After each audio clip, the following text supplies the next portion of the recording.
Well, I suppose there could be other things that get him in the mood for driver ratings. I don't know. Perhaps we'll say that for an after hours podcast. Oh, that's this. Yeah. Sniffing sweaty socks, perhaps. Anyway.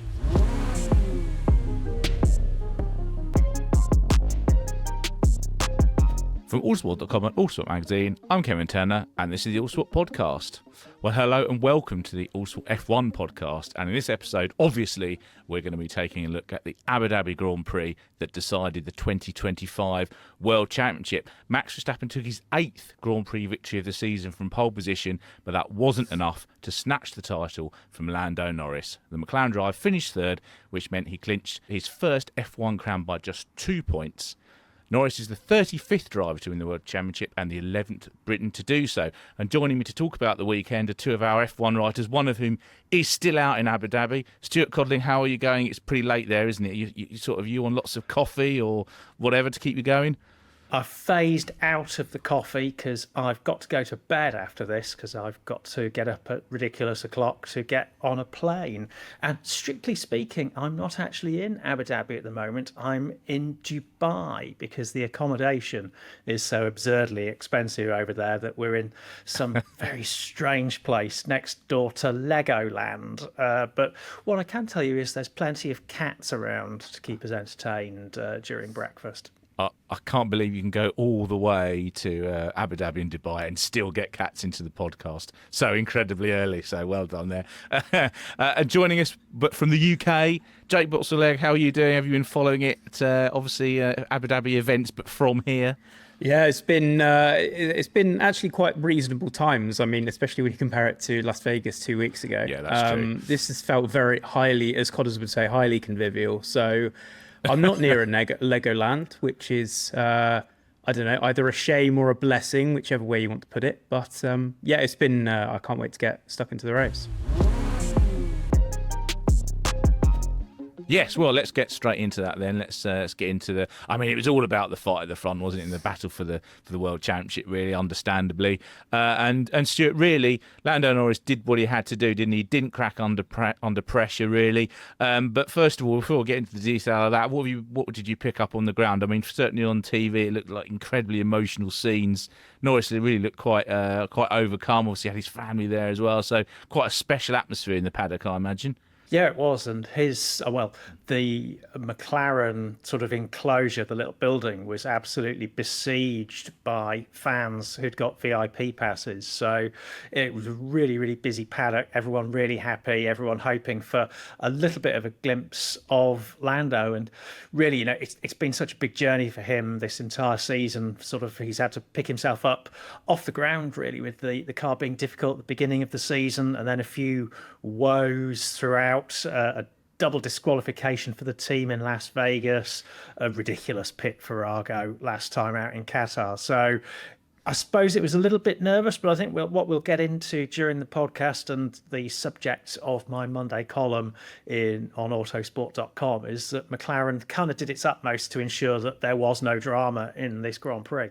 Yeah, absolutely. Well, Jake, before we get on to that, it's worth saying that Land obviously has lost a lot of points over the season. I mean, I guess you could blame him for some of them early on, but as we've got into the second half of the season, it's mainly been McLaren that lost points for him, if you like. But this time, he just had to make sure of third place. He had to beat Charles Leclerc, really, is what it boiled down to in the end. And he never really looked like cracking, did he?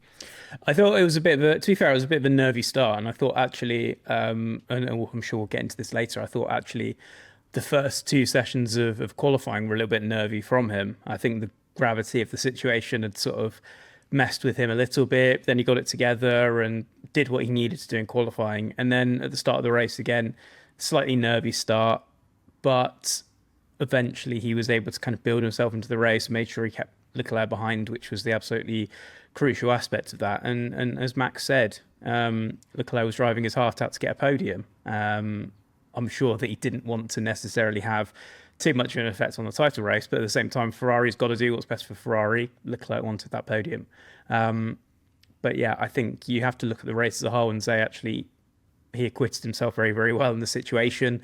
They say the first title is always the hardest one to win because you don't know what that situation is like. And I think, as Max has seen various times throughout his career, once you've got that first one done, it becomes a little bit more simple to do it again because, you have that battle-hardened experience to just rely on. Yeah, absolutely. Yeah, there was quite a difference in their demeanours going into it, wasn't there? Verstappen looked like a man who had nothing to lose, really, which I suppose was fair. But Stuart, from Lando's point of view, I guess the scariest moment, perhaps apart from the start, because obviously there's always a risk there, was when obviously Red Bull left Yuki Tsunoda out on a long run on the harder tyre. Fairly obvious what the strategy was there was to basically wait for when Norris inevitably was coming up behind him, but I would suggest that he wasn't able to do as good a job in that role as Sergio Perez did against Lewis Hamilton for Verstappen 4 years ago, because he didn't keep him back for long, and when he did try and keep him back, it got a little bit close, didn't it? Yeah, it was slightly ham-fisted. And had the race gone on for a few more laps before Norris pitted, he would probably have been able to pit and come out ahead of Tsunoda. But obviously, George Russell pitted quite early, and that then raised the question of would Charles Leclerc go, and if he did do that, would he then undercut Lando? So McLaren had to pull the pin on that, maybe bring him in a little bit earlier than they'd preordained, and that consigned him to coming out behind Tsunoda, catching him. Tsunoda knew what to do. He got a little bit overexcited and botched the manoeuvre. And speaking to Red Bull people after the race, it sort of came over that, Yuki said, yeah, in the words of Kimi Raikkonen, leave me alone. I know what I'm doing. But actually, he got a little bit excited in the moment and went a little bit too hard and nearly took Lando Norris out. Yeah, now Jake, I think there was some discussion about, would Norris get a penalty for driving all four wheels off the track, which, I mean, if that happened, I think we would all have been up in arms, frankly, and would have wondered what the hell it is about Max Verstappen and title showdowns in Abu Dhabi. But really, it was pretty obvious, wasn't it, whose fault that was? Yeah, I think watching the TV, I think, you can talk about, I guess, partisan coverage, but I think actually the assessment was relatively spot on. That doesn't happen unless, if Tsunoda does his one move and leaves it there. Norris has plenty of room, but Tsunoda did his one move, and then he decided to sort of weave along the road on the run down to turn 6. When you compare it to Sergio Perez's defence from 4 years ago, I thought it was really quite poor, because Norris had caught him just ahead of the final sector. So, on the previous lap. So that's the point where you slow him down, build your battery up, and then you just let it fly on the straights and try and get that straight line speed advantage, ensure that Norris on DRS is countered. It is difficult when you've got worn tyres to do that, but I think if you play it that way, which he didn't do, I think he has more of a chance to keep him behind. Ultimately, the situation was stall him, and make sure that Leclerc has much more of an opportunity to overtake and get back into DRS range, but that just didn't happen. I think Tsunoda didn't know what he was doing, and I think it was a little bit hubristic on his part to have said that on the radio. Yeah, if you look elsewhere on the grid, or rather on the track, Fernando Alonso was making lives a misery in his little midfield group with the battery, with braking in the right places, accelerating in the right places, deploying in the right places. He was really frustrating the Haas drivers and really teaching the kids a lesson. And I'll bet if Fernando had been in that Red Bull, he could probably have kept Lando behind for about 10 laps. Yeah, well, as he, of course, famously did at the Hungarian Grand Prix, which gave Esteban Ocon his victory in 2021 for Alpine, keeping much faster Hamilton behind. I also have a bit of a problem with the idea of you getting a penalty for driving off track on the straight, as though you're going to somehow gain an advantage by slightly going to the other side of a white line. I mean, we've seen passes in the past with them going onto grass, and that's a nonsense. So we're done with that, I think. We're done with quite. that. Can I say something? Oh no, go on. Yes, if you want to carry on, let's go for it. Remember, it's not actually a straight. They had to put in a little bit of a kink and faff with it because, think of the billions spent on that ridiculous erection, and yet they managed to build it so that part of the grandstand couldn't actually see the track, so they had to basically finagle it and change the way the track flows so that the people in the grandstand could have a sight line. So it's not actually straight. Well, there you go. My point. I'm still not retracting my point, though. I still think it was a nonsense that they even had to look at it. But to be fair, they got to their correct decision pretty quickly. Let's take a look at. I mean, Max Verstappen, Jake. I mean, he did everything he had to do as well. But I got the impression actually the Red Bull was, we've seen a few times this season, the Red Bull has just been playing fast enough to beat the McLarens anyway. Monza was, I guess, a pretty obvious example. And it kind of, I know they were playing a slightly different game and Lando's job wasn't to beat Verstappen anyway, but it kind of felt like Red Bull had a pretty quick car here, didn't they? Yeah, I think that was evident as early as Friday practice, having looked at their race pace. It was weird because the progressions that the two did throughout FP2, Norris did a comparatively shorter stint than Verstappen. I think it was about 6 or 7 laps longer that Verstappen did, on equivalent medium tyres. When you look at that subset of the first 8 laps, rather than as an average of everything that Verstappen did, they were within, I think, 0.07 of a second per lap, which is nothing. It's absolutely nothing per lap. So evidently, off the bat, it was already clear that Verstappen was going to be in a good position relative to Piastri and Norris on the Sunday. I think qualifying pace was maybe the question mark there, but as we have kind of come to expect throughout the season and throughout the last couple of years, actually, Red Bull perhaps doesn't always come across the best baseline, but then it's able to build and progress through the weekend, and it gets the car in a better shape for Saturday. So ultimately, it was unsurprising that he won because, again, you kind of see those improvements from Red Bull, and they tend to exceed what McLaren does. Maybe McLaren's a little bit more conservative with setup. I don't know. But yeah, I think this was one of those weekends where Verstappen had a quicker car, or rather the combination of Verstappen and Red Bull was quicker than the combination of McLaren plus their two drivers. So ultimately, it was always going to go that way. It was largely, and I'm sure I'm trailing something here, what he would do out in the front of the field and what the McLarens could do behind him. Well, yes, let's get on to that. I mean, I think both of you have already written something on this, which is impressive, and we're only a few hours after the flag, so head to allsport.com to have a look for that. But I'll throw to Stuart first. So why wasn't Max Verstappen able to, or why did he not try to do the, let's call it the Lewis Hamilton 2016 manoeuvre of backing the pack up? Because what he really needed to have was the McLarens tripping over and getting beaten by other people. But in the end, he kind of couldn't do that. So can you explain why he didn't? Because it wasn't out of the kindness of his own heart, was it? No. Well, as we know, there are various mathematical permutations that gave all three the drivers who qualified 1, 2, 3 on the grid the championship. Max's mountain to climb was that he needed to win with Lando sort of below third place, I think, or fourth or lower, just off the top of my head, because I've been up a long time. And so he needed to do more than was on the table for him. He needed help from elsewhere. So you would say the logical thing to do is for him to back the pack up as Lewis Hamilton did in 2016. But McLaren saw that coming. They knew it was likely, so they split their strategies.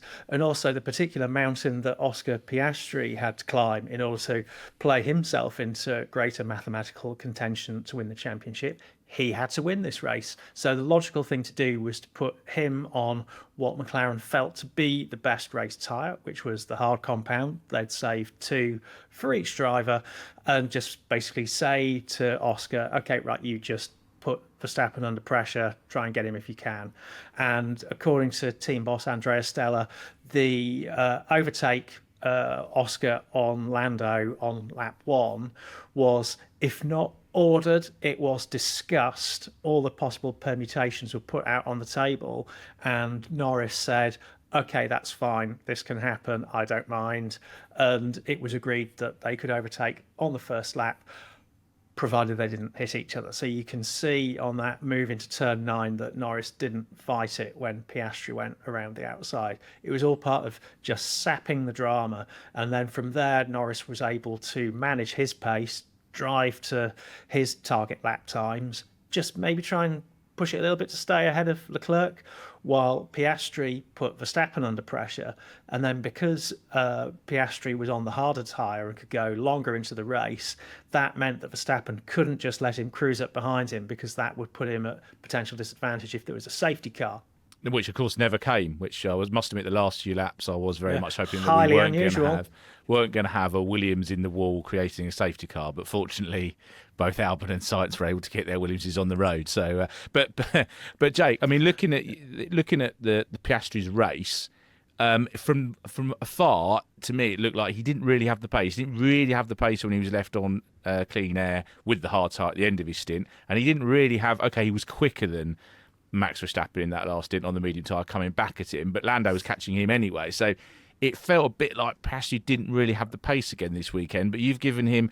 Yeah, I'm going to suggest that you probably disagree with me, given what you've given him in the driver ratings, which we'll come to soon. So what is it about Piastri's performance that you think was outstanding that I've missed sat at home?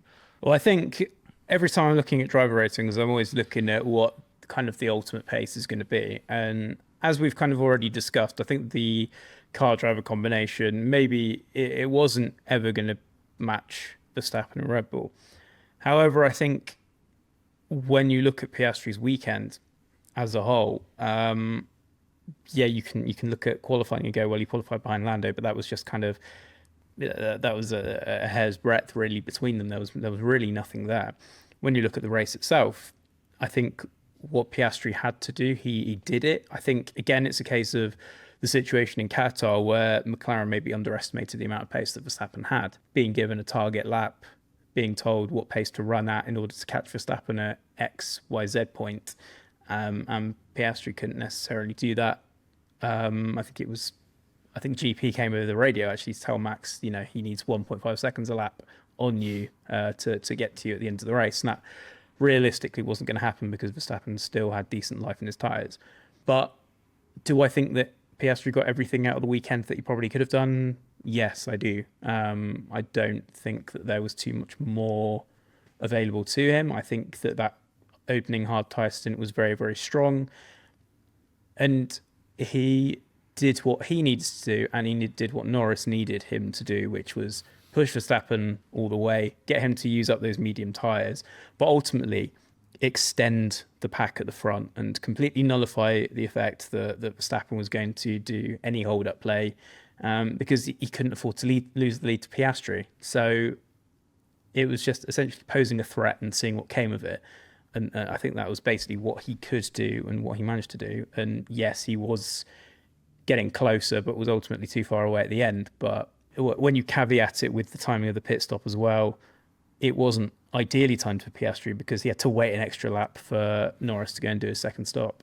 Yeah, that's true. Well, one person I think we'll all agree on who was a star from the race, because I think McLaren were probably going to keep an eye on George Russell's Mercedes, I imagine, early in the morning. But it's actually Charles Leclerc's Ferrari that got...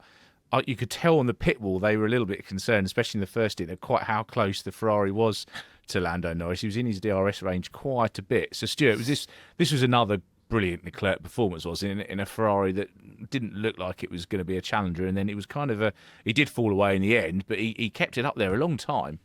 Yeah, it's good to see that Jake wasn't drunk this time when he gave him a 10. But then again, as you know... Have I ever been? As you know... no, not when giving Leclerc 10s. No, Jake doesn't. Jake's not a drinker anyway, you see. But well, I suppose there could be other things that get him in the mood for driver ratings. I don't know. Perhaps we'll say that for an after hours podcast. Oh, that's this. Yeah. Sniffing sweaty socks, perhaps. Anyway, Leclerc. Brilliant drive. And also, after it was a really, really difficult car to drive in qualifying, afterwards, team boss Fred Vasseur said, what changes they'd made to the car they'd made with the race in mind. So sometimes when you set up the car with the race in mind, it is a bit of a handful in qualifying. You have to push it a little bit more. But Leclerc did say that they'd made changes that were a bit experimental and they weren't quite sure how it was going to pan out. Whereas the Mercedes had gone... So both the drivers said after the race, slightly too conservative in terms of ride heights, and they'd left performance on the table. So that really cost them in the race.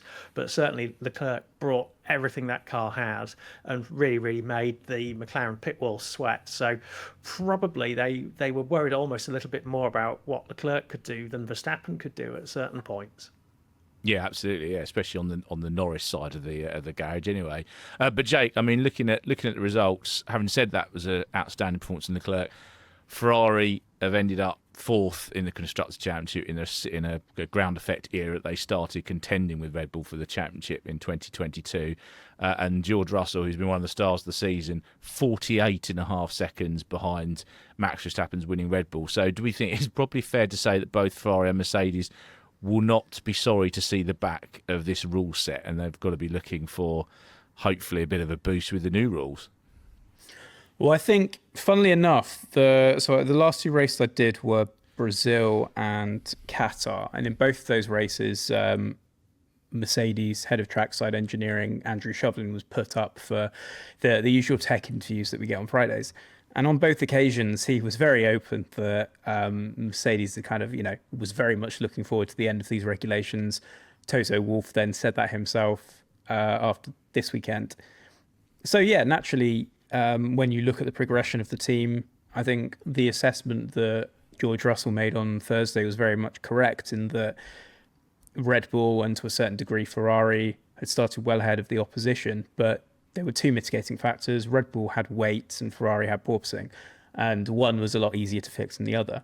So Red Bull left everyone behind. McLaren then took that step, and I think, as I did in a piece for you in last month's magazine, when teams eventually saw that Red Bull floor, they kind of got an understanding of, oh, okay, this is how we're extracting downforce from the floor. And then you start to get into your ride heights, and then you start to get into how you draw more performance from that floor, rather than just tinkering with shapes and dimensions and that sort of thing.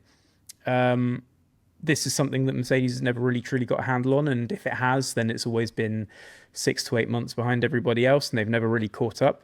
And Ferrari, I think it's been a case this year where clearly last year it had got the formula right, because it pushed McLaren all the way to the end of the Constructors' Championship, but it made a very key change to its suspension, and I don't think it ever really truly got an understanding of it, and when perhaps it did, it had shut development off, so it was never really able to get the most out of it.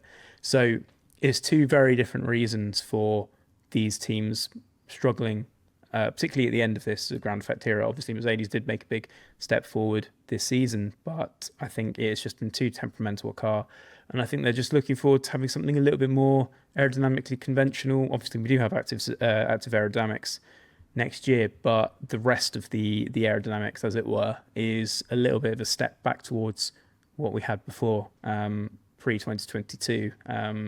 So that sort of familiarity should lend the teams a little bit more of a different route, different direction. It's not going to be so ride height sensitive, and it's not going to be at the behest of whether your wind tunnel can replicate porpoising or whether it can't, because that shouldn't be an issue next year.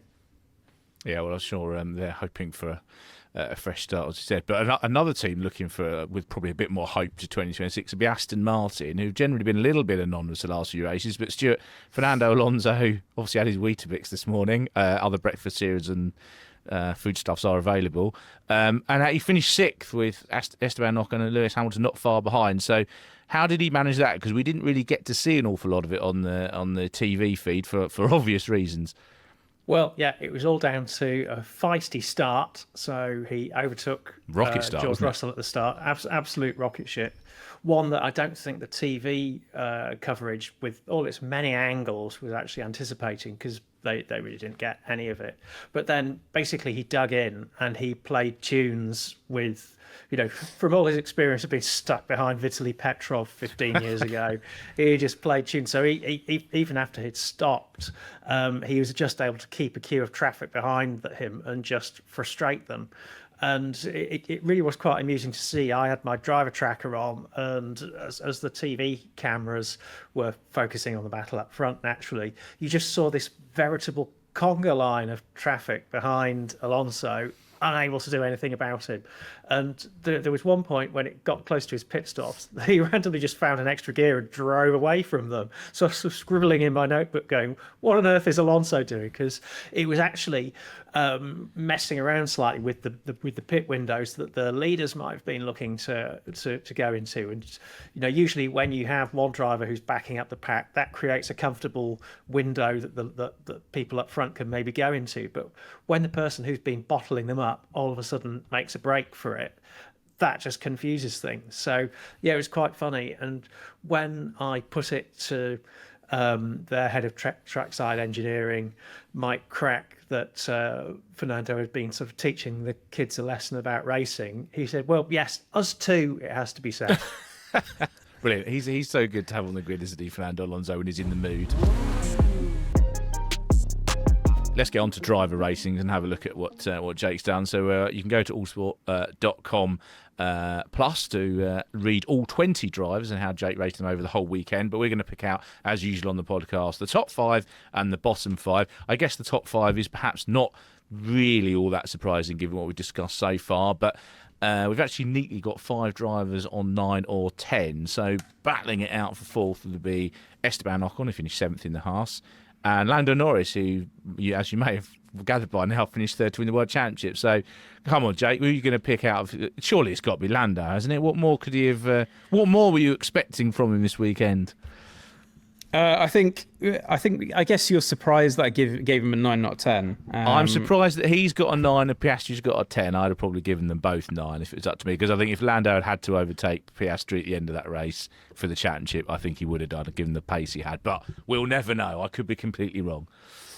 Well, seeing as these have not been officially firmed up by the time that we record this, shall we just agree to make them both a 9? Oh, we could do that, couldn't we? And then people, yeah, okay. Does that mean I've got some power at last after all this time? You always did. You just never tell me about it. You never go, oh, I disagree. You've never once disagreed with me until they've already gone up. No, but I kind of, to be fair, I kind of feel like it's your ratings. You don't have to do what I say. You can disagree with me. That's what this is all about. This is a bit of fun, really. But that was just my impression. But I'm not saying I would have given Norris a 10, but I thought 9 for both of them would have been reasonable. No, I like the idea of let's live for the audience. Although this will have already been a decision made by the time they listen to us. Yes, they have both got a 9, and he's got his notepad out. He's crossing out. What about you, Stuart? Are you gonna argue they should both get 7 or 10 or 15, or where are you at with it? No, I'm very happy with a 9. Great race day performances, but perhaps maybe not as complete as Max Verstappen's. So for him, yeah, I think he warrants a 10. Them a 9. I'm not disagreeing. Now, of course, that Jake has corrected his earlier wrong. I mean, actually, before we go on to the top couple, therefore, we should just say Ocon. I mean, he's actually been under attack a little bit from Ollie Behrman's recent run of form, hasn't he? So this is quite a nice way for him to finish the season and get some points on the board for himself, really. Yeah, he was very pleased in the pen afterwards. He presented himself at Mic 1 where I was standing, and yeah, very effusive, very happy. He said he wished that whatever breakthrough he's made this race weekend that's enabled him to get a feel for the car under braking, he wished he'd made that breakthrough a few months ago, because he said it's been a really difficult year. He's never felt that he was as the degree of slowness he was compared with Behrman. He wanted to prove to himself that he'd still got it, and he felt that the race today had really done that. And also the fact that he was able to keep a 7-time world champion behind him as the race wound down just goes to show how confident he felt. So yeah, that was very good. I was going to say, Jake, did that come into your because Lewis did briefly get ahead at one point, didn't he, on his charge from the back in the Ferrari, but Ocon got him back and stayed there. Yeah, exactly, and I think the tired Zelta made that actually more impressive, given that we've already spoken about Leclerc and Ferrari finding, and I do sort of need to explain this as well, because yes, Leclerc had a fantastic race and he absolutely deserves the 10. It is worth saying that Ferrari had been a little bit experimental with the setup the setup direction it had taken for Abu Dhabi. This came at the expense of qualifying, and Leclerc was very, very surprised to get out of Q2, let alone qualify on the 3rd row. So when you look at that performance, you think, okay, right, Ferrari's going to struggle. Actually, it was very much race-biased setup, and it was just very, very wayward in qualifying. And I think you look at Hamilton's race, and he had come very much the wrong side of that. But the race was much better, and he was able to make that 2-stop, very, very, very early commitment to the 2-stop work. But he had a tyre delta over Ocon, and Ocon is in a theoretically inferior car. Now, when you look at Haas's performance over the weekend, I think Ocon delivered on perhaps what the Haas should have been capable of. Behrman didn't, even though he was very, very quick through practice in the first part of qualifying. But I have to look at Ocon's racecraft in that situation. I think this is one of the only times where he's had a chance to save, apart from China, battle the, let's say, the top guys. And he really showed that what he could do in that situation. And as Codling said, he struggled all year through that braking. It's been very much one of feel rather than a mechanical issue. And this is something that Io Komatsu has said. We're trying to help him through that, and we're putting in a lot of work trying to make sure that he's got that confidence on the brakes. And it just seemed that by the time he'd got to Q3, he'd got a handle on it. It's a little bit too little too late, unfortunately. But yeah, I think I was very, very impressed with Ocon today. And so as we're sort of going through the gears and thinking about the ranks, Alonso was another one that got a 9. But I would just put Ocon just above that, just because I think the progression that he's made through the last few weekends, I think probably warrants a little bit more. A 9.5. We're giving points away like confetti today, aren't we? Well, I liked that though. I thought that was well put, Jake. I'm happy to go with that. Well, but that leaves us to pick the first place. Which of the 10 out of 10s is more perfect than the other? Which obviously isn't a thing. I'm struggling to look at how Max Verstappen could have done any more really with the championship challenge. 2 laps good enough for pole. Never put a foot wrong. Didn't play silly buggers, if I can say that at any point, really. Just drove and did his race. Well, you already have done, haven't you? So it's been said, unless our producer decides to cut it out. Yeah, it could cut it out. Me prattling has just made that job even more difficult, hasn't it? So, Jake, is Max Verstappen is he your number one driver from this? Is he your weekend winner? Yeah, I think so. I think this was... It's hard to say it was his best drive this season, because I think, there have been efforts where when you look at the early season, the car just wasn't nearly as good, and he got poles and that win in Japan that probably wasn't expected. Was mine, I think. But I think when you look at late season Red Bull and its performance this year, I think he got absolutely everything out of that car. And you could tell, he's been so kind of nonchalant about whether he wants his title or not. He's like, it doesn't change my world if I don't win, that sort of thing. But you could tell that he really wanted it. He gave everything, but it just wasn't quite enough.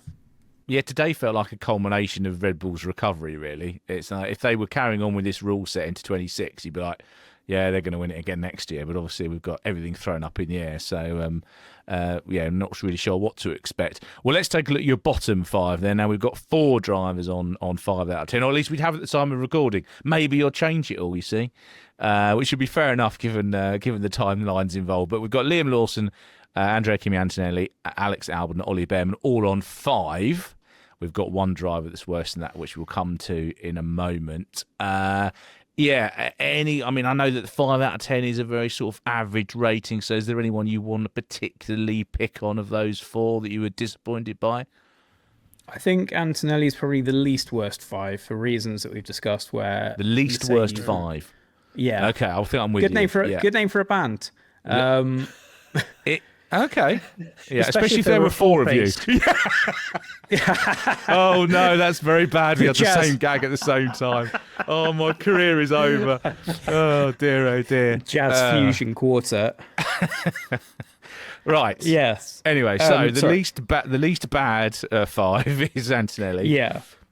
I think as we've already alluded to, I think Mercedes just didn't have the pace. But I think when you compare what Russell did with Antonelli, I think Antonelli was just sort of a bit in nowheresville. He had an opportunity to make it to the cusp of the top 10, but just really, really didn't manage to snowball that. Maybe it was a legacy of 1 stopping rather than 2, but I just don't think it was it wasn't one of his best races, I'll put it that way. But then the other 3 on 5s all accrued 5-second penalties for various different reasons. So Ollie Behrman, for example, very late in the race, actually after the checker flag, had got a 5-second penalty for weaving in front of Lance Stroll.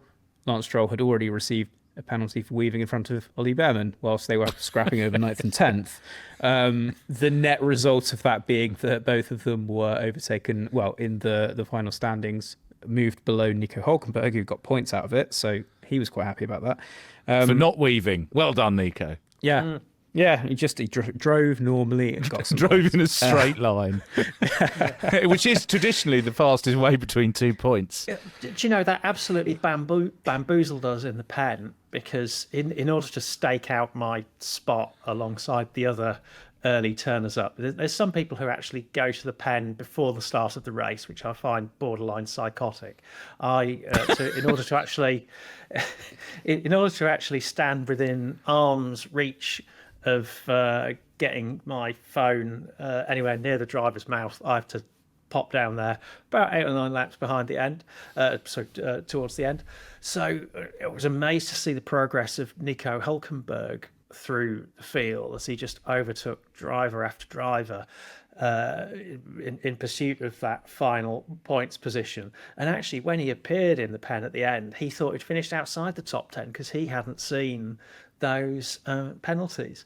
And actually, as the race wound down, I nudged the person to my right and said, do you know, Lance Stroll's actually going to earn his dad some money for once. But didn't quite pan out that way, did it? But they did actually claim, is it P7 in the championship? So, yeah, it worked out okay in the end. But we had our ubiquitous little titter at Lance. But he's not in this discussion. He is not in your bottom 5, Jake, which I think is probably good, because otherwise we'll get accused of picking on him. I'm sure there'll be other opportunities in future races. So who are we going with then, Jake? Who's your most bad 5? Which is a rubbish name for a band. Yes, it is. I think, given that it happened so early in the race and then did absolutely nothing of note afterwards, I think I will give it to Liam Lawson. He got a penalty within the opening laps of erratic driving, which kind of set the tone for what was to happen a little bit later. But yes, and that was in battle with Ollie Behrman as well, actually, funnily enough. So he was a bit of a magnet for the old weaving. But yes, and then it did very, very little of note. I think trailed Hadjar throughout the weekend. Hadjar did a mega lap in qualifying, and has to be commended for that. But actually, and this was trailed by the FP2 pace as well. Racing Bulls really, really kind of off it. And that kind of panned out throughout the rest of the race as well. Obviously not able to kind of find a way back into the race. Actually, Aston Martin was pretty low down in those standings as well. But when you look at Aston Martin's, and they always do this on a Friday, and it's one of my biggest sources of irritation. They do very, very short stints, and I don't really know what they're doing. And obviously, you know, for them, that's a good thing. So you go into a weekend, you don't know which Aston Martin's going to turn up, one that can finish P6 because Fernando Alonso was finally put a 15-year life lesson into fruition, or one that's going to finish 11th and 12th, and Fernando Alonso will call it his best 11th place ever. You just don't know.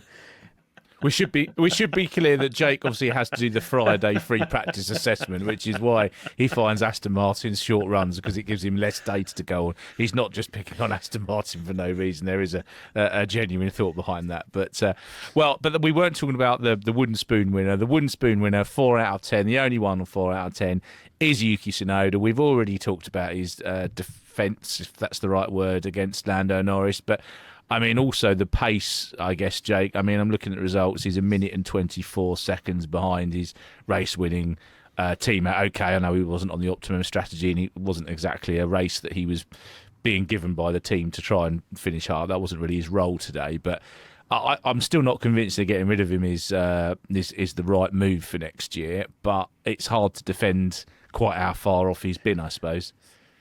Well, I'd like to sort of, because this might be, depending on the trajectory of his future career, this might be the last time we get to talk about him. But I would like to say that, which is a shame, actually, isn't it? Yeah, it is, because honestly, like I've always wanted to see. When you look at Japan as a racing nation, for example, it's got this incredible heritage, and you've had some incredible drivers, but you just don't.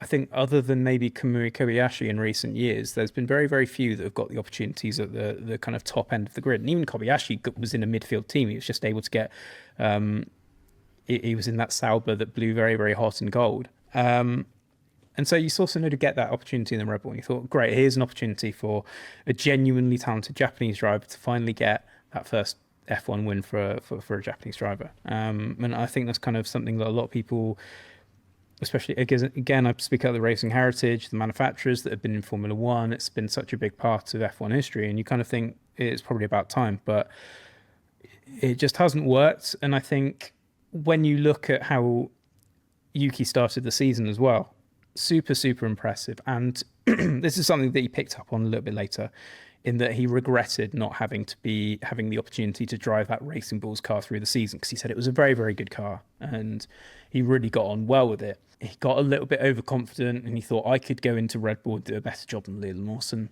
Unfortunately, that just wasn't the case. I think he underestimated the task that was at hand. I think he underestimated the situation. I think he sort of was overconfident going into Red Bull. And I think at the point at which the penny dropped, it was far too late for him to kind of have a reprieve or anything like that. When you look at Racing Bulls, on the other hand, Isaac Hadjar is one of the most self-critical drivers on the grid. I think he outdoes Norris for self-criticism. Oh yeah, they should hand him a whip when he comes into the pen, because he comes and flagellates himself in front of us. It's almost tragic at times. You think, be nice, be happy, you did well. No. Yeah, it's incredibly self-effacing, and I think actually that will serve him quite well, because he'll look at himself and he'll be quite introspective about, because I'm sure at the start there'll be some gap to Verstappen. But I think he's got the right mentality going into it. I think he's got the right speed going into it. And I think he should do better than Tsunoda and Lawson did.